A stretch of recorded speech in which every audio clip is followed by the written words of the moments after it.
been playing with it because I played a lot with it. I played a lot with it beforehand and introduced it. So some of them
digital. There are a lot of banks that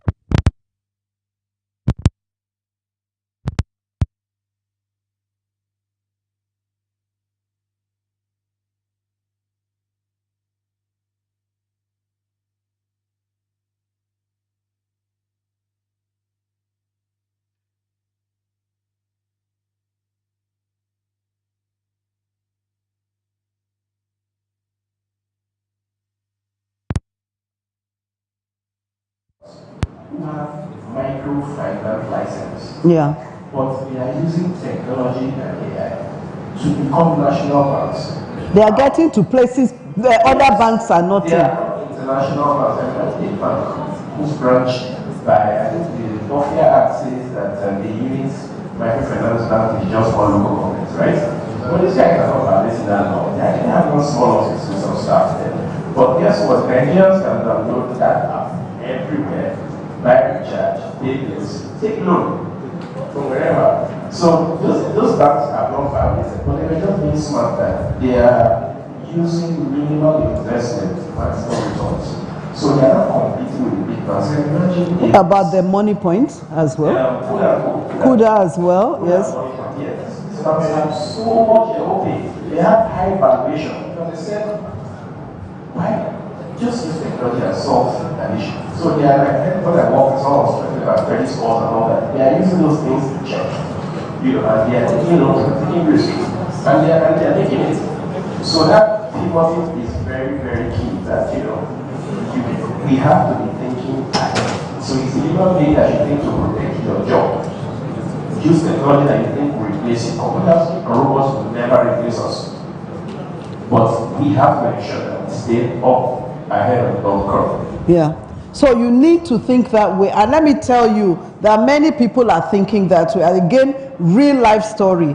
There's a place I go to in Lagos, and it is owned by the daughter of a very high-ranking bank. I will not mention the bank. I won't mention the place. High-ranking. And of course, every time you pay for services there, it's that bank services that you use, because I mean, her father is a majority shareholder in the bank. But I was quite intrigued that during that period where there were cash issues and things went down, I went to that same place and I paid with Kuda or one of these things. They had, you would have been surprised to see, all over Lagos, they had, what you call this thing, POSs from these banks. So at the end of the day, all these different people are flexible.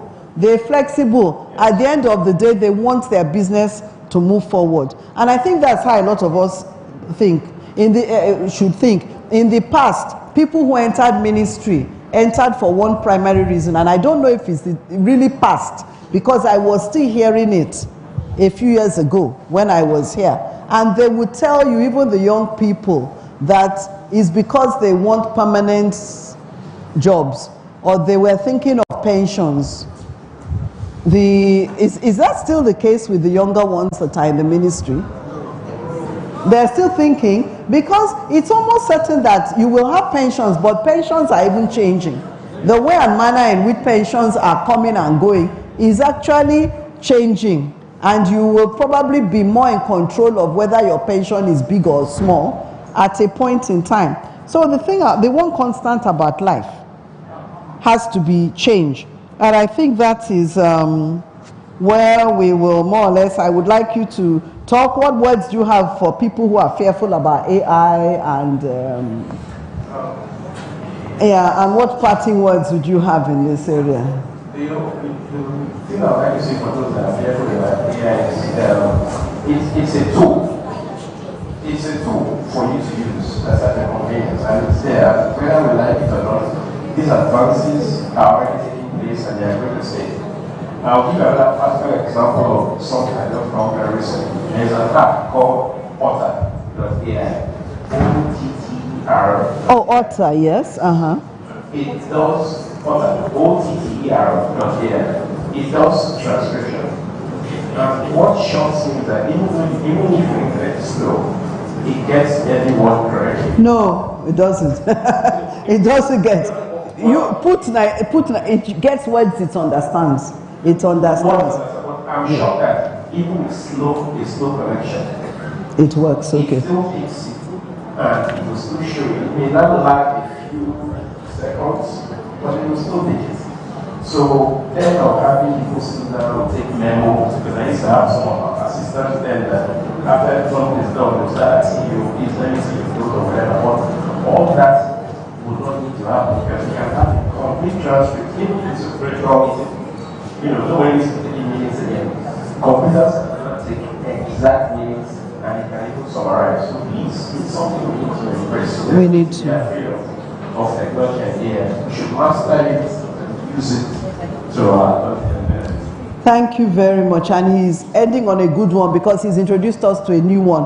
And Otter, yes, I came across Otter. It's also an aggressive app because I came across it in an online, somebody there was using it, or maybe it was the host, I don't know. But every time it popped up and said, yes, I'm recording this thing for Mr. Williams right here, so. And so, of course, I was curious and took up the Otter, and it started doing the same thing for me. But it's in that same way, we could have, I mean, many Nigerians have apps.